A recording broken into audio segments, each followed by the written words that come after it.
d'écouter Monozer, la radio du lycée Jacques Monod, sur 98.7 et sur jeuxdecentre.fr. C'est un projet en association entre la région, l'établissement et l'entreprise Mediacom qui nous fournit le matériel. Mais aussi donc les professeurs, les élèves. Donc les émissions sont entièrement créées et animées par des lycéens. Ils sont totalement libres dans le choix des thèmes, dans la création, dans l'écriture. Et nous, donc on a un groupe de 5 voire 6 chroniqueurs. Et on a décidé en fait de faire une émission autour de la politique. Parce qu'on dit souvent que les jeunes n'ont rien à foutre de la politique. Et c'est faux. C'est vraiment pour casser un tabou. On voulait avoir un invité, on se dit pourquoi pas inviter le Premier ministre, on n'y croyait pas vraiment. Au final, c'est lui qui nous a invités à Matignon, ce qui fait quand même une très bonne expérience pour nous, très intéressante et très enrichissante. Donc, c'est deux phénomènes. En France, on a pris beaucoup de retard sur le développement des énergies renouvelables. Même quand on a eu des plans très ambitieux, annoncés avec trompette et fumée pétard laser sur le thème « Ah, vous allez voir ce que vous allez voir », 10 ans après, il ne se passe rien. En 2009-10, le gouvernement de l'époque a dit on va développer les éoliennes offshore. Grandes éoliennes dans la mer pour produire l'électricité. Il n'y en a pas une qui fonctionne en France. Et puis en plus, tous les 6, on a déjà eu beaucoup d'échanges en rapport avec la politique, on a des avis qui divergent. Et généralement, nos échanges, on aime beaucoup parler de ça. On aime beaucoup débattre de ça. Et puis, vu que ça nous tient à cœur, forcément, on pense que ça serait intéressant que d'autres personnes en entendent parler. Et donc, c'est grâce à ça qu'a mûri le projet, en fait, tout l'été. Oui, bon, en tout cas, c'était un débat très intéressant.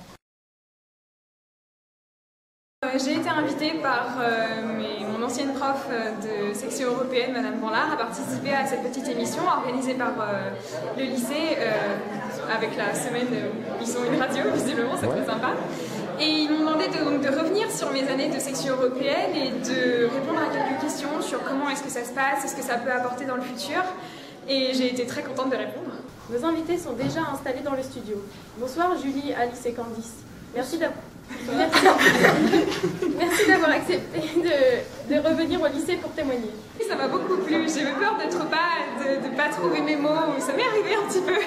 Mais finalement, non, je me suis rendu compte que c'était pas aussi terrifiant que ça en avait l'air. Quentin. Bonsoir. Monsieur Barachina. Bonsoir. Bastien. Bonsoir. Et Nathan. Bonsoir. Aujourd'hui, on va aborder 4 thèmes d'actualité sur l'écologie. Nous allons parler de l'avenir des énergies, mais aussi de l'impact environnemental des Jeux Olympiques. Concernant les populations actuelles, vu qu'elles sont en pleine évolution et qu'on va avoir besoin d'être beaucoup productif au niveau de l'alimentaire, et on va devoir utiliser forcément l'agriculture productive pour nourrir toute la planète, notamment les pays émergents qui sont en forte demande de nourriture. Il faudra faire attention, moi je suis vraiment d'accord avec ce que dit Nathan, en rapport avec, sur le court terme c'est bien, ça va forcément régler des problèmes de famine, de faim partout dans le monde, notamment en Afrique, dans les pays qui en ont le plus besoin, mais à long terme on parle quand même d'une agriculture qui tue nos sols, c'est-à-dire qu'on se tue nous-mêmes.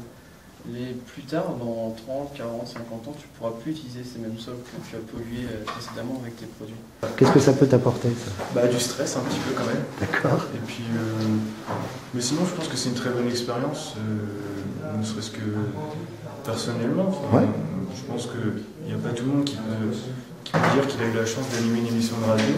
Tout à fait. Et puis même au niveau professionnel, comme je suis en terminale ES, c'est que j'aimerais bien plus tard devenir journaliste. Très bien. Je me dis que c'est quand même une bonne expérience à mettre sur un CV. N'hésitez pas tout au long de l'émission à tweeter avec le hashtag AgoRadio, HGO Radio. Ce sera un plaisir pour nous de vous lire et de vous répondre en direct.